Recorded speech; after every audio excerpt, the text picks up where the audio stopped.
This is Ford Capri. As luxurious as a limousine. Powerful as a sports car. Designed by the late American Philip T. Clark, the Ford Capri was Europe's unashamed answer to the Mustang.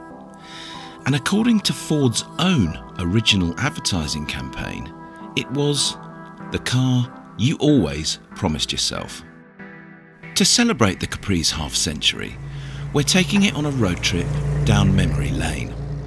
Picking it up from Ford of Europe's headquarters in Cologne, where it was originally built, then to the Eiffel Mountains where it was tested, and eventually to some of the circuits on which it raced with such huge success in the 1970s. And the Drivers' Championship falling to Glemser in his Capri number 1 as he cruised down the finishing straight.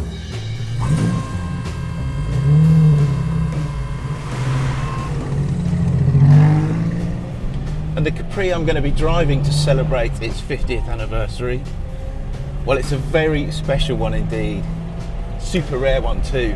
It's an RS 2600, the car that formed the basis of all those really famous, really successful racing Capris. And I have to say, I am thoroughly excited about the prospect of taking this car on a proper road trip to celebrate that anniversary. But before we go anywhere near the Eiffel Mountains or S.p.A or Zandvoort, well, I'm just going to take it for a little tootle in downtown Cologne, the spiritual home of the Capri.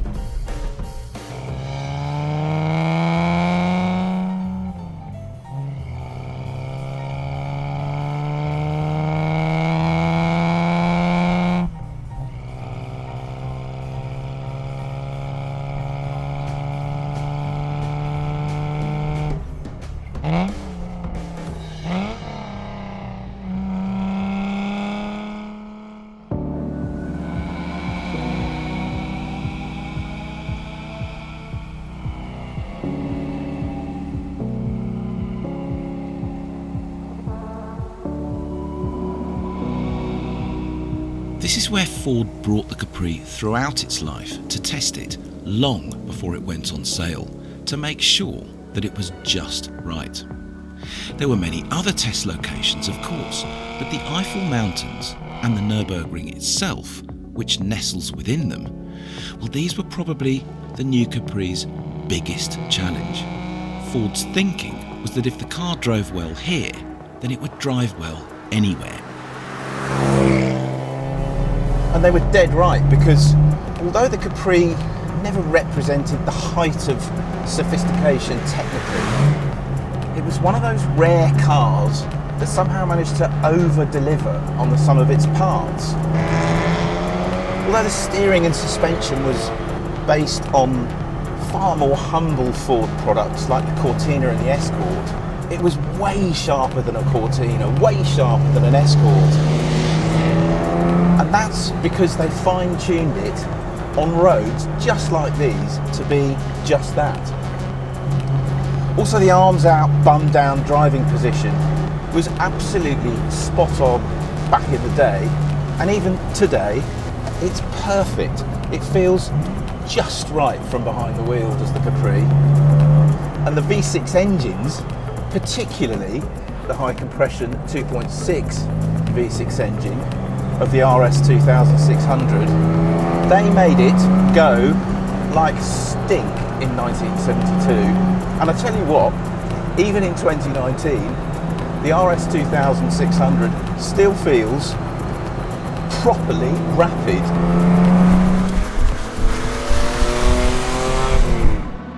Fair enough, 50 years later, the Capri does feel somewhat antiquated on the road, even in this rarest, most capable of forms, and with some 140 odd bhp to show for it.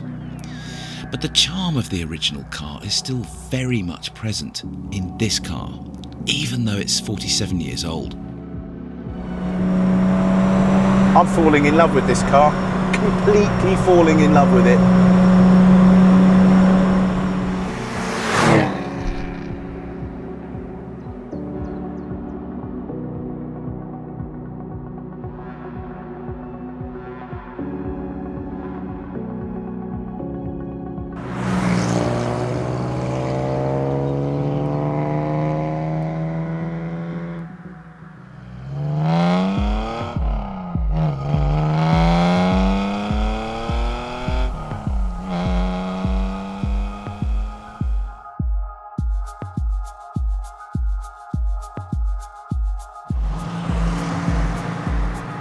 The RS 2600 Capris had arguably their greatest racing success at the S.p.A 24 Hours, which they won outright twice on the trot in 1971 and 1972, much to the dismay of the works cars from Alfa and BMW.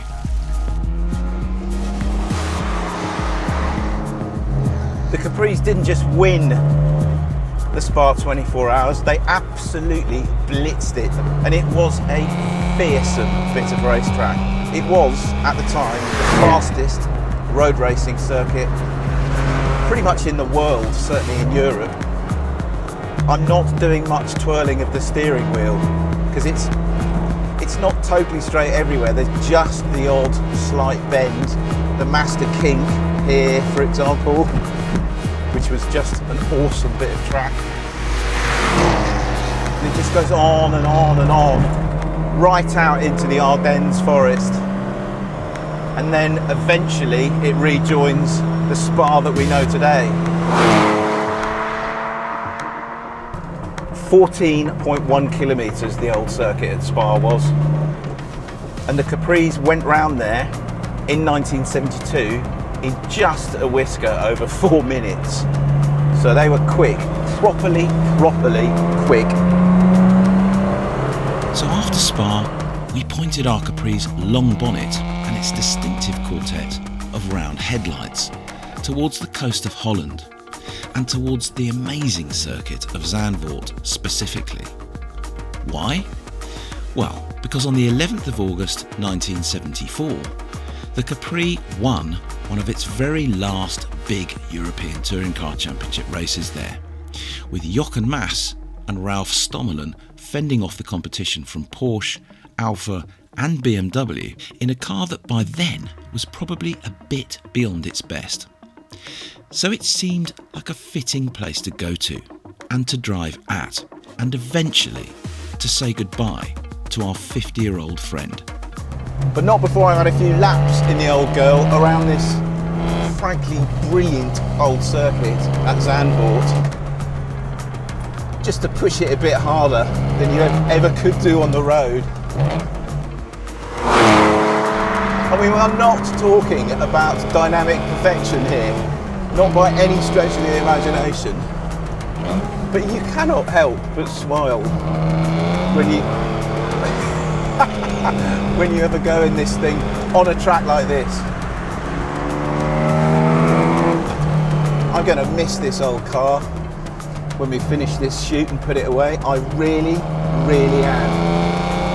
But maybe just one more lap.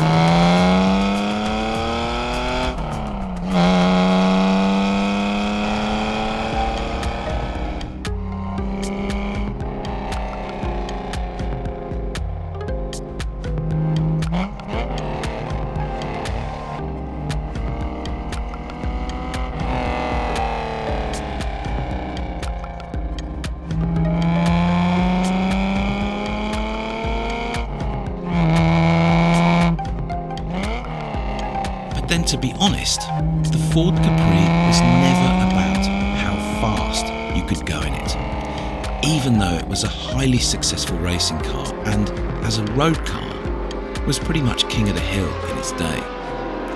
No, the Capri was the car that allowed the man in the street to live the everyday dream. It made you feel good about things when you were behind the wheel, and it still does that today. Ultimately, it was about the pure enjoyment of driving a car that was a little bit different, a little bit sexy, a little bit naughty even. And in its day, there really was nothing else quite like it. To date, my own family has owned 4 different Capris across all 3 different generations, and I am sure there will be more to come. So happy birthday, old girl. Here is to the next 50 years.